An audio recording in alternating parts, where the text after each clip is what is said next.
പ്രിയപ്പെട്ട ഭക്തജനങ്ങളെ, ഗുരുവായൂർ ദേവസ്വം കർക്കിടക മാസത്തിൽ നടപ്പാക്കി വരുന്ന രാമായണ പ്രഭാഷണ പരമ്പരയിൽ ഇന്നത്തെ പ്രഭാഷണം നിർവഹിക്കാൻ ഇവിടെ എത്തിയിട്ടുള്ളത് ഡോക്ടർ പി മുരളീധരനാണ്. വളരെ സ്നേഹത്തോടു കൂടി മുരളി മാഷ് എന്ന് പറയും. ഇദ്ദേഹം കാലിക്കറ്റ് യൂണിവേഴ്സിറ്റിയിൽ നിന്നാണ് ഡോക്ടറേറ്റ് നേടിയത്. എസ്.കെ. പൊറ്റേക്കാടിൻ്റെ നോവൽ സാഹിത്യത്തെ ആസ്പദമാക്കിയിട്ടായിരുന്നു പ്രബന്ധം. അത് കഴിഞ്ഞ് തലശ്ശേരി ബ്രണ്ണൻ കോളേജിലും പാലക്കാട് വിക്ടോറിയ കോളേജിലും അധ്യാപകനായിട്ടും വകുപ്പ് അധ്യക്ഷനായിട്ടും പരീക്ഷാ സമിതികളിലെ ചെയർമാനായിട്ടുമെല്ലാം സേവനം അനുഷ്ഠിച്ചിട്ട് കൈരളി ഭാഷയിൽ സ്ഥിരപ്രതിഷ്ഠ നേടിയിട്ടുള്ള ഒരാളാണ്.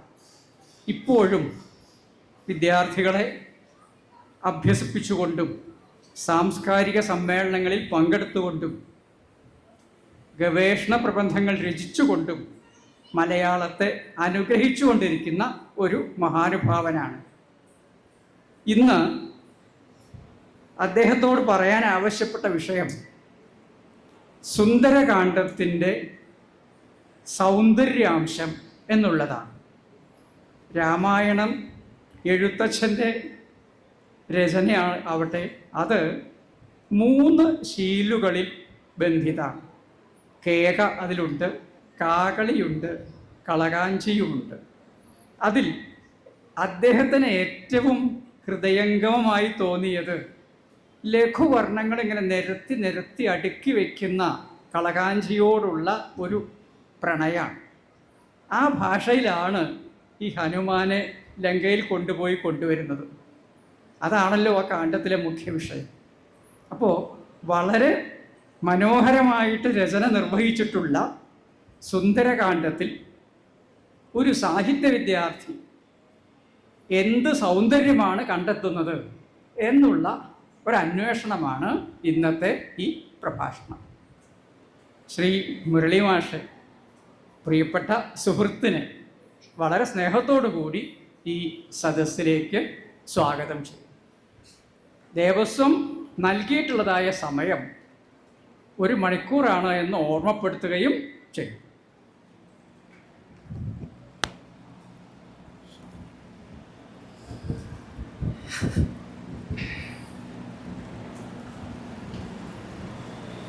എല്ലാവർക്കും നമസ്കാരം. മാന്യ ഭക്തജനങ്ങളെ സാദരം പ്രണമിച്ചുകൊണ്ട് ഇന്നത്തെ എൻ്റെ ഭാഷണത്തിലേക്ക് ഞാൻ പ്രവേശിക്കുകയാണ്. പ്രാരംഭമായി ശ്രീരാമസ്തുതി ആലപിക്കുന്നു. വൈദേഹി സഹിതം സുമദ്രുമതലേ ഹൈമേ മഹാമണ്ഡപേ മധ്യേ പുഷ്പകമാസനെ മണിമയേ വീരാസനെ സംസ്ഥിതം അഗ്രേ വാചയതി പ്രപഞ്ചനസുതേ തത്വം മുനിഭ്യാം പരം വ്യാഖ്യാന്തം ഭരതാദിഭിः പരിവൃതം രാമം ഭജേ ശ്യാമളം. ഇന്നിവിടെ ഞാനൊരു അക്ഷരോപാസനയാണ് നടത്തുന്നത് എന്നുള്ളത് കൊണ്ട് വാഗ്ദേവതയായ ആ സരസ്വതിയെ കൂടി പ്രണമിക്കാം എന്ന് വിചാരിക്കുന്നു. വലയാധീശ്വരിയെ പ്രാർത്ഥിക്കുന്ന നൈഷധം ചമ്പുവിലെ മഴമംഗലത്തിൻ്റെ നൈഷധം ചമ്പുവിലെ പ്രാരംഭ ശ്ലോകമാണ് ഞാനിവിടെ അവതരിപ്പിക്കുന്നത്. 51 അക്ഷരാളി കലിത തനുലതേ വേദമാകുന്ന ശാഖിക്കൊമ്പത്തമ്പോട് പൂക്കും കുസുമതതിയിലെന്തുന്ന പൂന്തേൻ കുഴമ്പേ ചെമ്പൊൽത്താർ ബാനഡംബ പ്രശമന സുഹൃതോ പാർത്ത സൗഭാഗ്യലക്ഷ്മി സമ്പത്തേ കുമ്പിടുന്നേൻ കഴലിണ വലയാധീശ്വരി വിശ്വനാഥേ. അങ്ങനെ ശ്രീരാമനെയും അക്ഷര ഉപാസനയും നിർവഹിച്ചു കഴിയുമ്പോൾ സ്വാഭാവികമായും എൻ്റെ പ്രകരണമായ ഈ ഒരു അധ്യാത്മരാമായണത്തിലേക്ക്, പ്രത്യേകിച്ച് അധ്യാത്മരാമായണത്തിലെ 4ാം കാണ്ഡമായ സുന്ദരകാന്ഡത്തിലേക്ക് പ്രവേശിക്കുന്നതിൻ്റെ മുന്നോടിയായി നമ്മുടെ കവിത്രയത്തിലെ ശബ്ദസുന്ദരൻ എന്ന വിശേഷണത്തിന് ഏറ്റവും അർഹനായിട്ടുള്ള വള്ളത്തോളിൻ്റെ ഒരു തോണിയാത്ര എന്ന കവിതയിൽ വള്ളത്തോൾ രാമായണത്തെ വിശേഷിപ്പിക്കുന്നത് കൂടി ഈ ഒരു ശ്ലോകത്തിൻ്റെ പരിസമാപ്തിയായി അതിൻ്റെ ഒരു ത്രയമായി എനിക്ക് സൂചിപ്പിക്കാതെ നിർവാഹമില്ലാത്തത് കൊണ്ട് അതുകൂടി ഞാൻ സൂചിപ്പിക്കുന്നു. ഏവർക്കും അറിയുന്ന കാര്യം തന്നെയാണത്. കാവ്യം സുഗേയം, കഥ രാഘവീയം, കർത്താവ് തുഞ്ചത്തുളവായ ദിവ്യൻ, ചൊല്ലുന്നതോ ഭക്തിമയ സ്വരത്തിൽ, ആനന്ദലബ്ധിക്കിനി എന്തു വേണം. വള്ളത്തോൾ നാരായണ മേനോൻ ആനന്ദലബ്ധിക്കിനി എന്തു വേണം എന്ന് ചോദിച്ചത് ഈ ഒരു പ്രകരണത്തെ മുൻനിർത്തിയാണ്. കാവ്യം സുഗേയമാണ്, കഥ രാഘവീയമാണ്, കർത്താവ് തുഞ്ചത്തുളവായ ദിവ്യനാണ്, ചൊല്ലുന്നത് ഭക്തിമയ സ്വരത്തിലുമാണ്. അപ്പോൾ അതുകൊണ്ട് അധ്യാത്മരാമായണം കിളിപ്പാട്ട് എന്ന് പറഞ്ഞാൽ അത്രയ്ക്ക് നമ്മിൽ ആനന്ദാനുഭൂതിയും അതിൻ്റെ ഒരു സാർവലൗകികമായ നിർവൃതിയും പ്രദാനം ചെയ്യുന്നതാണ്. അതുകൊണ്ട് ആ ഒരു ശ്രേയസ്കരമായ അനുഭവതലം ശ്രോതാക്കളായ നിങ്ങൾക്കുണ്ടാകട്ടെ എന്ന് പ്രാർത്ഥിക്കുന്നു. അതോടൊപ്പം ഇന്നത്തെ എൻ്റെ ഏറ്റവും വലിയ ഒരു ഭാഗ്യമായി ഞാൻ പരിഗണിക്കുന്നത്, കാരണം ഇന്ന് 1101 കർക്കിടകം 26 മേൽപ്പത്തൂർ ഓഡിറ്റോറിയത്തിൽ ഇങ്ങനെ ഒരു സംവാദം 1 മണിക്കൂർ നീണ്ടു നിൽക്കുന്ന സുന്ദരകാന്ഡത്തെ അധികരിച്ചുകൊണ്ട് അതിലെ അംശത്തെക്കുറിച്ച് സംസാരിക്കാൻ എനിക്ക് ഭാഗ്യം സിദ്ധിച്ചതിൻ്റെ ഒരു വലിയ മഹത്വം എന്ന് പറയുന്നത് ഇന്ന് ശ്രീരാമൻ്റെ ജന്മദിനമാണ്. രാമായണം ബാലകാന്ഡത്തിലെ വരികൾ നമുക്കൊന്ന് ശ്രദ്ധിക്കാം. ഉച്ചത്തിൽ പഞ്ചഗ്രഹം നിൽക്കുന്ന കാലത്തിങ്കൽ അച്യുതൻ അയോധ്യയിൽ കൗസല്യാത്മജനായാൻ. നക്ഷത്രം പുനർവസു, നവമിയല്ലോ തിഥി, നക്ഷത്രാധിപനോടുകൂടവേ ബൃഹസ്പതി കർക്കിടകത്തിൽ അത്യുച്ചസ്ഥിതനായിട്ടല്ലോ.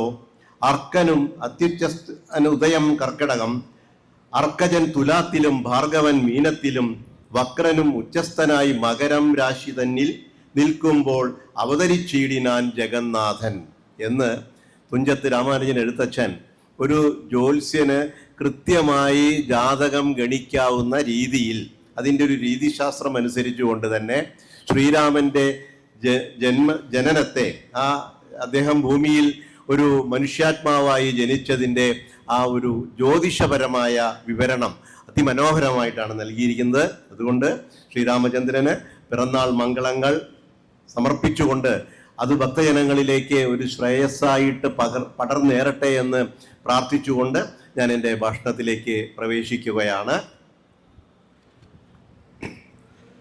രാമായണത്തിൽ 6 കാണ്ഡവും ബാലകാന്ഡം തൊട്ട് യുദ്ധകാന്ഡം വരെയുള്ള 6 കാണ്ഡങ്ങളും അതിൻ്റെ ഒരു പരിസ്ഫൂർത്തി വരുത്തിയിട്ടുള്ളതാണ് എന്ന് എല്ലാവർക്കും അറിയാം. രാമായണം നിത്യപാരായണം ചെയ്യുന്നവരുണ്ട്, കർക്കിടകത്തിൽ പാരായണം ചെയ്യുന്നവരുണ്ട്, പ്രത്യേക ആവശ്യത്തിന് വേണ്ടി പാരായണം ചെയ്യുന്നവരുണ്ട്. അവരോടൊക്കെ ചോദിച്ചാൽ അവർ പറയുന്നത് അധ്യാത്മരാമായണം കിളിപ്പാട്ട് ഏറ്റവും മനോഹരമായി അതിൻ്റെ ബാലകാന്ഡത്തിൽ നിന്ന് സമാരംഭിച്ച് യുദ്ധകാന്ഡത്തിൽ എത്തി ഉത്തരരാമായണവും കൂടി നിർവഹിച്ചു കഴിയുമ്പോൾ ഒരു കൈവല്യാനുഭൂതി കൈവരുന്നു എന്ന് തന്നെയാണ്. അപ്പോൾ എല്ലാ കാണ്ഡങ്ങൾക്കും അതിൻ്റേതായ ഒരു പ്രകരണ മഹത്വമുണ്ട്. അതിനേക്കാൾ ഉപരിയായി ഓരോ കാണ്ഡത്തിനും തമ്മിൽ ഒരു യുക്തിഭദ്രമായ ബന്ധവുമുണ്ട് എന്ന് നമുക്ക് മനസ്സിലാക്കാൻ കഴിയും. അങ്ങനെയുള്ള ഈ രാമായണത്തിലെ കാണ്ഡങ്ങളിൽ വെച്ച് ഏറ്റവും പ്രാധാന്യമർഹിക്കുന്ന കാണ്ഡമാണ് 4ാമത്തെ കാണ്ഡമായ സുന്ദരകാന്ഡം. മഹാനായ കവി കാളിദാസന്റെ ഏറ്റവും പ്രസിദ്ധമായ അഭിജ്ഞാന ശാകുന്തളം നാടകത്തിൽ ഏറ്റവും അതിൻ്റെ ഒരു ഔചിത്യം പരിപാലിച്ചുകൊണ്ടുള്ള അംഗം ഏതാണ് എന്ന് ആരെങ്കിലും ചോദിച്ചാൽ എല്ലാവരും ഐകകണ്ഠേന നൽകുന്ന ഒരു മറുപടി അതിലെ 4ാം അംഗമാണ് എന്നാണ്. 4ാം അംഗം എന്ന് ചതുരംഗം എന്ന് പറയുന്നത് അഭിജ്ഞാന ശാകുന്തളത്തിൻ്റെ ഒരു മുഖമുദ്രയാണ് എന്ന് പറയുന്നുണ്ടെങ്കിൽ, അതുപോലെ ഈ അധ്യാത്മരാമായണം കിളിപ്പാട്ടിലെയും 4ാം കാണ്ഡമായ സുന്ദരകാന്ഡം എന്നുള്ളത് ഇവിടെ ഇപ്പോൾ സ്വാഗതം ആശംസിച്ച നാരായണ നമ്പൂതിരി സാർ പറഞ്ഞതുപോലെ കളകാഞ്ചിയുടെ ആ അതിമനോഹരമായ വൃത്ത സാമഞ്ജസ്യവും അതിൻ്റെ ഒരു ഔചിത്യബോധവും എല്ലാം കൂട്ടി ഇണക്കിക്കൊണ്ട് മാത്രമല്ല അധ്യാത്മരാമായണം കിളിപ്പാട്ട് നമ്മിലേക്ക് ഒരു പ്രത്യേക പ്രചോദനവും ഒരു വഴിത്തിരിവും ഒരു പുതിയ കാഴ്ചപ്പാടും ഉണ്ടാക്കി തീർക്കുന്നതിന് ഉപകരിക്കും എന്നുകൂടി ബോധ്യമാക്കുന്ന രീതിയിലാണ് ഈ സുന്ദരകാന്ഡം എഴുത്തച്ഛൻ ചിട്ടപ്പെടുത്തിയിട്ടുള്ളത് എന്നും നാം മനസ്സിലാക്കേണ്ടതുണ്ട്. എന്ന് മാത്രമല്ല, രാമായണത്തെക്കുറിച്ച് നാം ആരോടെങ്കിലും സംസാരിക്കുമ്പോൾ അറിയാതെ നമ്മുടെ മനസ്സിലേക്ക് കടന്നു വരുന്ന ശീലുകൾ എന്ന് പറയുന്നത് കഥയമമ കഥയമമ കഥകളതി സാദരം കാകുൽസ്ഥ ലീലകൾ കേട്ടാൽ മതിവരാ. ഇത് എല്ലാവരുടെ മനസ്സിലും അവരുടെ നാവിൻ തുമ്പിലും ഒക്കെ നിറഞ്ഞു നിൽക്കുന്ന ഒരു സംഭവമാണ്. ആ കഥയമമ കഥകളതി സാദരം കാകുൽസ്ഥ ലീലകൾ കേട്ടാൽ മതിവരാ എന്ന് പറയുന്ന ആ ശീല് ഈ 4-ാം കാണ്ഡമായ സുന്ദരകാന്ഡത്തിലാണ് എഴുത്തച്ഛൻ ഉപയോഗിച്ചിട്ടുള്ളത് എന്നതുകൂടി ഇതിൻ്റെ ഒരു മൗലിക പ്രത്യേകതയായിട്ട് നമുക്ക് ചൂണ്ടിക്കാണിക്കുവാനും അതിൻ്റെ ഒരു നിദർശന സ്വഭാവം വ്യഞ്ജിപ്പിക്കുവാനും സാധിക്കും. ഹനുമാന്റെ ആ സമുദ്ര ലംഘനവും, അല്ലെങ്കിൽ സമുദ്ര ലംഘനം എന്ന് പറയുന്നത് ആ സമുദ്രത്തിലൂടെയല്ല, സമുദ്രത്തിൻ്റെ മുകളിലൂടെ ആകാശമാർഗേയുള്ള സഞ്ചാരവും, അവിടെ ചെന്ന് ലങ്കയിലേക്ക് എത്തുന്നതും സീതയെ കാണുന്നതും സീതയോട് സംവദിക്കുന്നതും, എന്നിട്ട് അവിടെയുള്ള എല്ലാ കാര്യങ്ങളും നിർവഹിച്ചിട്ട് വളരെ മംഗളകരമായി നിർവഹിച്ചിട്ട് സീതയിൽ നിന്ന് അടയാളവും നേടിയിട്ട് ശ്രീരാമന്റെ സന്നിധിയിലേക്ക് വരുന്ന വളരെ ബൃഹത്തായ ഒരു ആശയ സംഹിതയാണ് സുന്ദരകാന്ഡത്തിൽ ഉൾക്കൊള്ളിച്ചിട്ടുള്ളത് എന്ന് നമുക്ക് എല്ലാവർക്കും അറിയാം. അതിലെ ഒരു പ്രധാന കഥാപാത്രം എന്ന് പറയുന്നത്, അല്ലെങ്കിൽ നിറഞ്ഞു നിൽക്കുന്ന കഥാപാത്രം, ഹനുമാനോളം ജ്വലിതമായി മറ്റൊരു വ്യക്തിത്വത്തെ അവിടെ കാണാൻ കഴിയില്ല.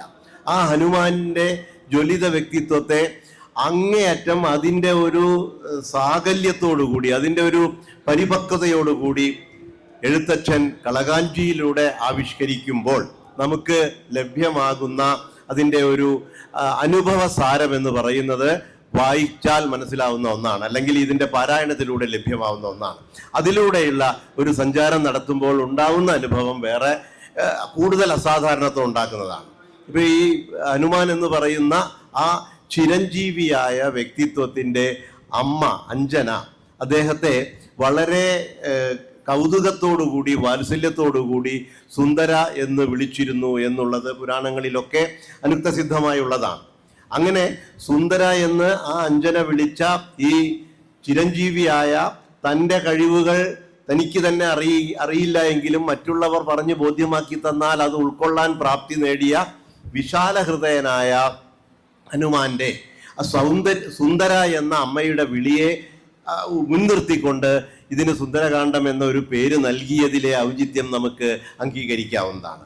അതോടൊപ്പം തന്നെ ഇവിടെ ഞാൻ സൂചിപ്പിച്ചതുപോലെ എല്ലാവരും, അതായത് ഈ വാനരപ്പട സുഗ്രീവന്റെ ആജ്ഞ അനുസരിച്ച് എണ്ണിയാൽ ഒടുങ്ങാത്ത വാനരപ്പട ഇത്ര ദിവസം കൊണ്ട് സീതയെ കണ്ടെത്തണം എന്ന് പറഞ്ഞുള്ള ഒരു വ്യഗ്രതയിൽ അവിടെ എവിടെയൊക്കെയോ കറങ്ങിത്തിരിഞ്ഞ് ഈ സമുദ്രത്തിന്റെ മുൻപിൽ എത്തിയിട്ട് ഓരോരുത്തരും ചാടുന്ന ദൂരം എത്ര ദൂരം ചാടിക്കടക്കാൻ പറ്റുമെന്ന് ഒരു ലേലം വിളി പോലെ 10, 20, 30, 40, 50, 60, 70, 80, 90 അവിടെ നിൽക്കുകയാണ്. പിന്നെ ബാക്കി ആർക്കും അങ്ങോട്ട് കിടക്കാൻ വയ്യ. അങ്ങനെ ഇരിക്കുമ്പോഴാണ് ജാമ്പവാനെ പോലുള്ളവർ ഈ ഹനുമാനെ പ്രചോദിപ്പിച്ച്, ഹനുമാന്റെ ആ വീര്യത്തെ പ്രകീർത്തിച്ച് അദ്ദേഹത്തിൽ ആത്മവിശ്വാസം ഉണ്ടാക്കിക്കൊണ്ട്, അദ്ദേഹത്തിലെ ആത്മവിശ്വാസത്തെ വിളിച്ചുണർത്തിക്കൊണ്ട്, ഹനുമാൻ നിനക്ക് സാധിക്കും, നീ വേണം ഇത് ചെയ്യാൻ. മാത്രമല്ല, ശ്രീരാമൻ നിന്റെ കയ്യിലാണ് ഒരു അടയാളം സീതാദേവിക്ക് വേണ്ടി തന്നിരിക്കുന്നത്. കൂടുതൽ നിന്നെ സീതാദേവിക്ക് ബോധ്യമാവാൻ വേണ്ടി അടയാള വാക്യവും നിന്നോടാണ് പറഞ്ഞിട്ടുള്ളത്.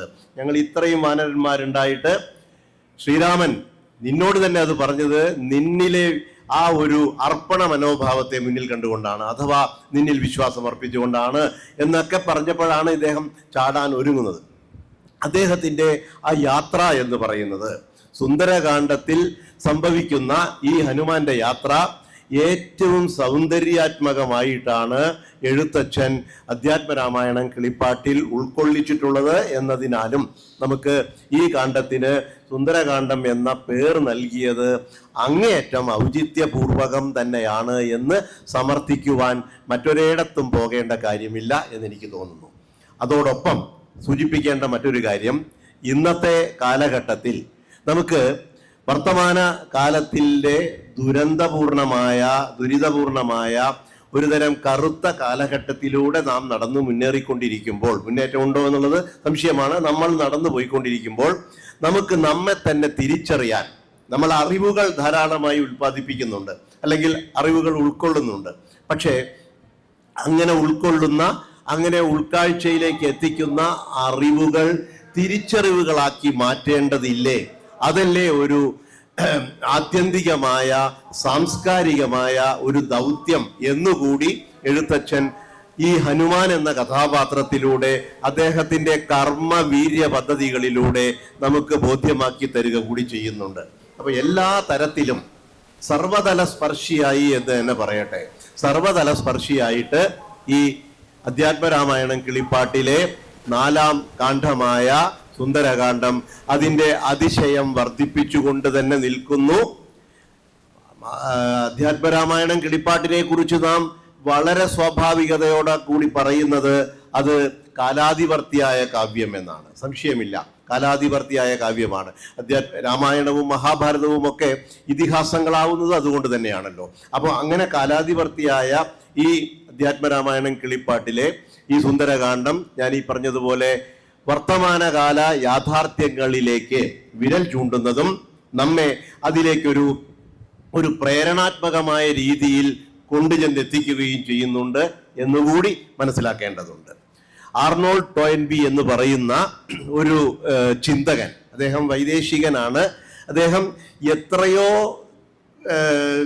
പണിപ്പെട്ട് വളരെയധികം പ്രയാസപ്പെട്ട് ഉത്സാഹിച്ച് അതിൻ്റെ ഒരു സൈദ്ധാന്തിക തലത്തിലൂടെ അദ്ദേഹം ഒരു സിദ്ധാന്തം കണ്ടെത്തിയത് ആസ്കന്ദന പ്രതികരണ സിദ്ധാന്തം എന്ന് നമ്മൾ ഇതിനെ കടിപ്പിച്ചു പറയും.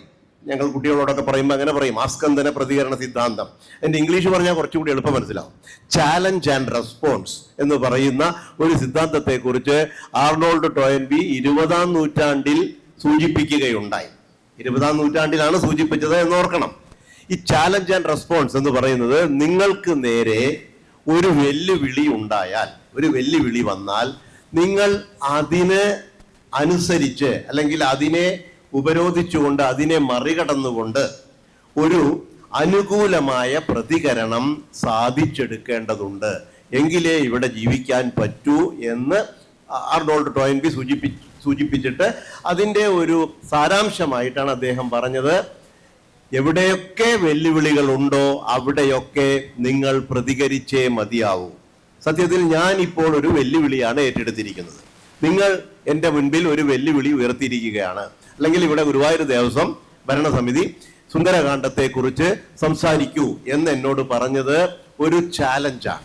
ആ ചാലഞ്ച് ഞാൻ ഏറ്റെടുത്ത് പ്രതികരണാത്മകമായിട്ട്, അതിൻ്റെ ഒരു അനുകൂല പ്രതികരണാത്മകമായി ഞാൻ ആ കാര്യങ്ങൾ ഇവിടെ വിശദമാക്കും. ലാളിത്യത്തോടു കൂടി ഒന്ന് സൂചിപ്പിച്ചു എന്ന് മാത്രം.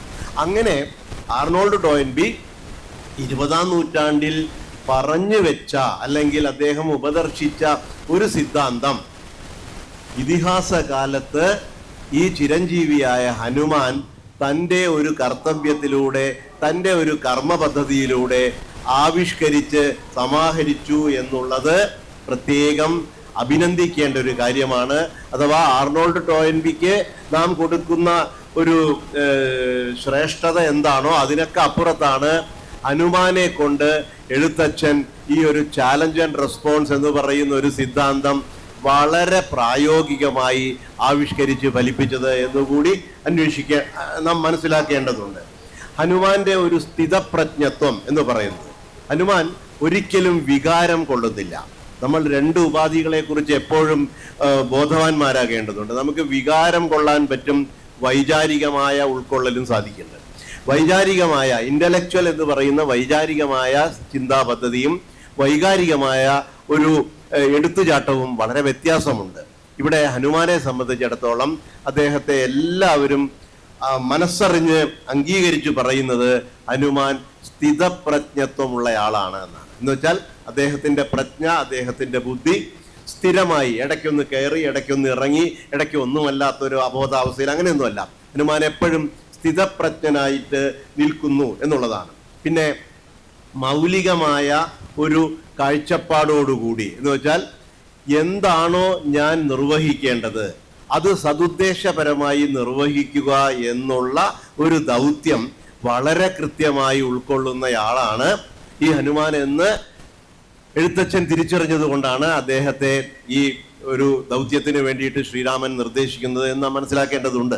സുഗ്രീവൻ ഈ ഋഷ്യമൂകാചലത്തിൽ ഇരുന്നു കൊണ്ട് ആരാണ് രണ്ടു വടുരൂപ വേഷധാരികളായി വരുന്നത്, അവരെ ഒന്ന് അന്വേഷിക്കണം, അവര് എന്നെ ബാലി പറഞ്ഞയച്ചു കൊല്ലാൻ വരുന്നവരാണോ, അവർ ഇഷ്ടന്മാരാണോ ദുഷ്ടന്മാരാണോ എന്ന് അറിയാൻ വേണ്ടിയിട്ട് ഹനുമാൻ താങ്കളും ചെന്ന് നോക്കൂ എന്ന് പറഞ്ഞ് ഹനുമാൻ ഈ ശ്രീരാമന്റെയും ലക്ഷ്മണന്റെയും സന്നിധിയിലെത്തി അവരുമായി സംസാരിക്കുമ്പോൾ ശ്രീരാമൻ പറയുന്ന ഒരു ആശയം പ്രത്യേകം ഓർക്കേണ്ടതുണ്ട്.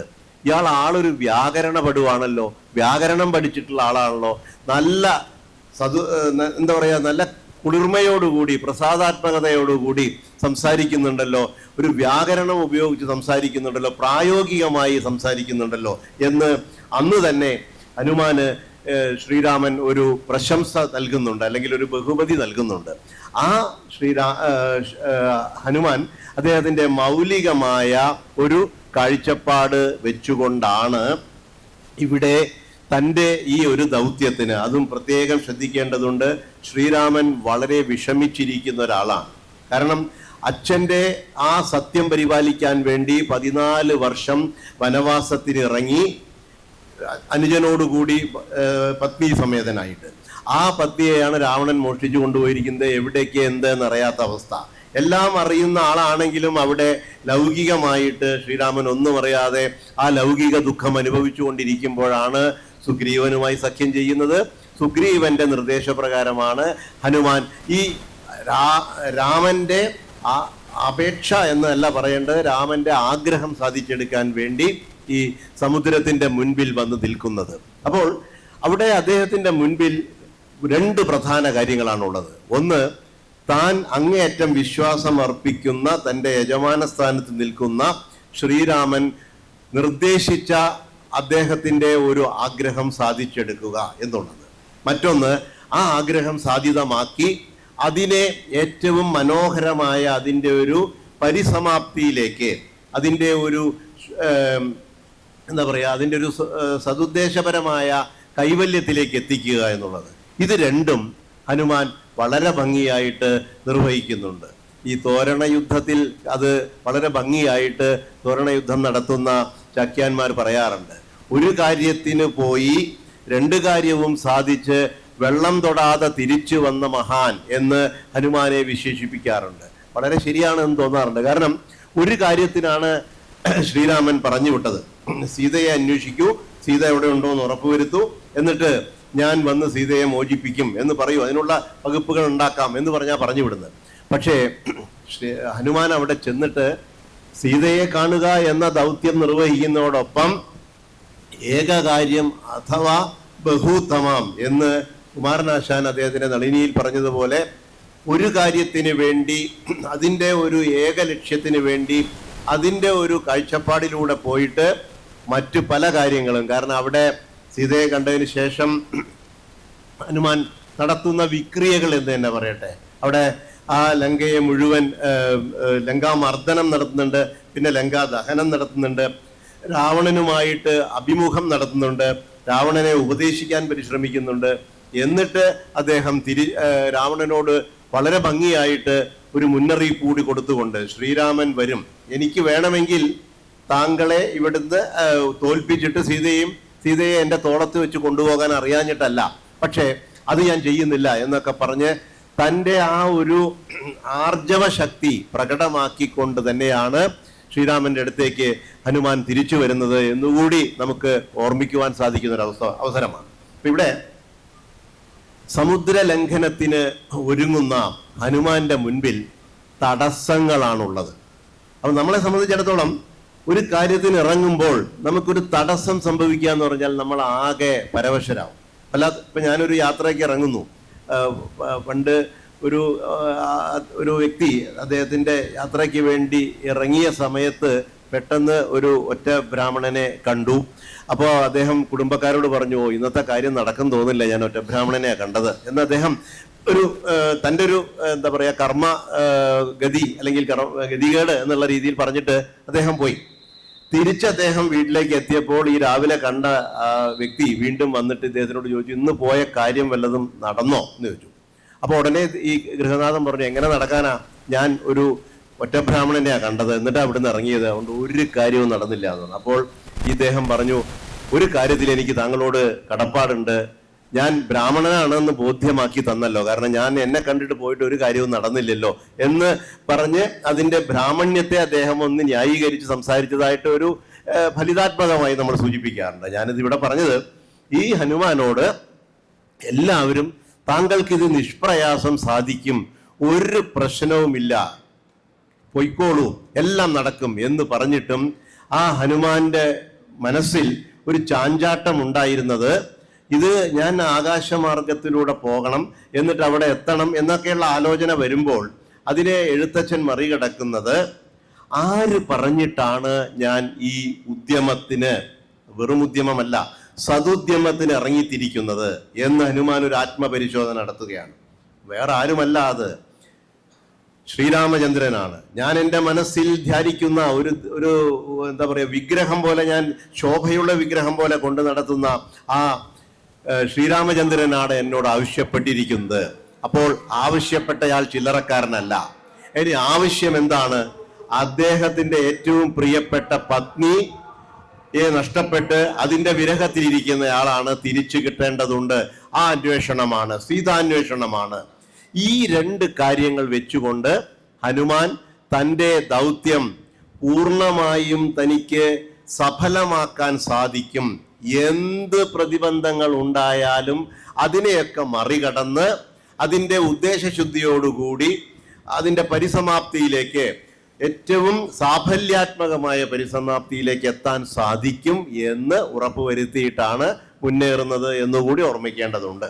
അപ്പോൾ സമുദ്രലംഘനം, അത് കഴിഞ്ഞ് മാർഗവിഘ്നം, പിന്നെ ലങ്കാലക്ഷ്മി മോക്ഷം, സീതാദർശനം, രാവണന്റെ പുറപ്പാട് എന്ന് വെച്ചാൽ അഴകിയ രാവണനായിട്ട് സീതയെ എങ്ങനെയെങ്കിലും ഒന്ന് വശീകരിക്കാൻ വേണ്ടിയിട്ടുള്ള രാവണന്റെ പുറപ്പാട്, അതിൻ്റെ ഒരു ആന്റി ക്ലൈമാക്സ്, അതിൻ്റെ ഏറ്റവും ഒരു മറിച്ചിടൽ, തിരിച്ചിടൽ, രാവണന്റെ ഇച്ഛാഭംഗം, ഹനുമൽ സീതാ സംവാദം, ഏറ്റവും മനോഹരമായിട്ട് എഴുത്തച്ഛൻ ആവിഷ്കരിച്ചിട്ടുള്ള വാങ്മയങ്ങളുടെ ഒരു നിരച്ചാർത്ത്, വാങ്മയങ്ങളുടെ ഒരു ഘോഷയാത്ര തന്നെ നടത്തിക്കൊണ്ടുള്ള ആ ഹനുമൽ സീതാ സംവാദം, ഹനുമാനുമായുള്ള സീതയുടെ ആ ഒരു ആത്മൈക്യമുണ്ടാക്കൽ, പിന്നെ ഹനുമാൻ സ്വമേധയാ തോന്നിയിട്ട്, കാരണം ശ്രീരാമൻ പറഞ്ഞിട്ടല്ല, സ്വന്തമായി തോന്നിയിട്ട് ലങ്കാമർദ്ദനം നടത്തുന്നു. അത് കഴിഞ്ഞിട്ട് രാവണന്റെ മുൻപിൽ ഇന്ദ്രജിത്ത് ഹനുമാനെ അസ്ത്രം തൊടുത്തു വിട്ടിട്ട് മോഹാലസ്യത്തിലേക്ക് കൊണ്ടുവന്നിട്ട്, അപ്പോഴും ഹനുമാന് നല്ല ബുദ്ധിയുണ്ട്, എങ്കിലും അവരുടെ മുൻപിൽ ഒരു തരം മോഹാലസ്യം അഭിനയിച്ചിട്ട് ആ ഒരു അബോധാവസ്ഥയിൽ തന്നെയാണ് എന്ന് ഉറപ്പുവരുത്തിയിട്ടുള്ള അവസ്ഥയിൽ രാവണന്റെ സവിധത്തിലേക്ക് എത്തുമ്പോൾ ഹനുമാൻ ആ രാവണന് ഹിതോപദേശം നടത്തുന്നുണ്ട്. ഈ ഹിതോപദേശം കൊണ്ട് ഒരു കാര്യവുമില്ല എന്ന് അറിയാമെങ്കിൽ പോലും എങ്ങനെയെങ്കിലും ഇനിയും സമയമുണ്ട്, സീതയെ തിരിച്ചു കൊടുക്കൂ, എന്നിട്ട് രാമനോട് മാപ്പപേക്ഷിക്കൂ, രാമൻ വേണ്ടത് ചെയ്തു തരും എന്നൊക്കെ പറയുന്ന ആ ഹിതോപദേശം, അത് പിന്നെ വീണ്ടും ഒരു ലങ്കാ ദഹനം നടത്തൽ. കാരണം അദ്ദേഹത്തിന്റെ അത് വദനമപി കരചരണാദികളിലല്ല വാനരന്മാർക്ക് വാൽമേൽ ശൗര്യം എന്ന് പറഞ്ഞുകൊണ്ട് ഈ രാവണന്റെ രാക്ഷസ സൈന്യം ഹനുമാന്റെ വാലിൽ തുണി കെട്ടിയിട്ട് അതിൽ എണ്ണയൊഴിച്ച് കത്തിക്കുന്ന ഒരു അവസ്ഥയുണ്ടല്ലോ.